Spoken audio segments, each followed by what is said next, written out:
ہم سب اس غلطی کا شکار ہیں. دیکھیں امید کے ساتھ ساتھ کچھ اسباب بھی بنانے چاہیے. اسباب ضروری ہیں. دیکھیں روشنی کے لیے اللہ پاک نے اس کائنات کو, دنیا کو دیکھو روشن کیا ہوا ہے.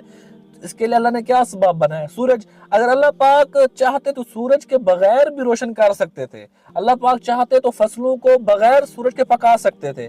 لیکن مجھے اور آپ کو سمجھانے کے لیے اللہ پاک نے روشنی کے لیے, فصلوں کو پکانے کے لیے سورج کو پیدا کیا ہے. یہ اسباب ہے. دیکھیں فصلیں کیسے پکتی ہیں, ہم ان کے اندر پانی لگاتے ہیں تو فصلیں پکتی ہیں. اللہ پاک چاہتے تو کہتے ہیں بیج ڈال دیا کرو, زمین کے اندر پانی ہے, خود بخود پک جائیں گی. لیکن اسباب ہے, محنت ہے. اسی طرح اپنے ملک پاکستان کے لیے, روشن مستقبل کے لیے, روشن پاکستان کے لیے کچھ اسباب ضروری ہیں. سب سے بڑی بات میں آپ لوگوں کو کلیئر کرنا چاہوں, آج جو بھی عہدوں پہ بیٹھے ہیں, چاہے پولیس تھانہ ہے, چاہے وابڈا ہے, چاہے ہائی کورٹ ہے, چاہے سپریم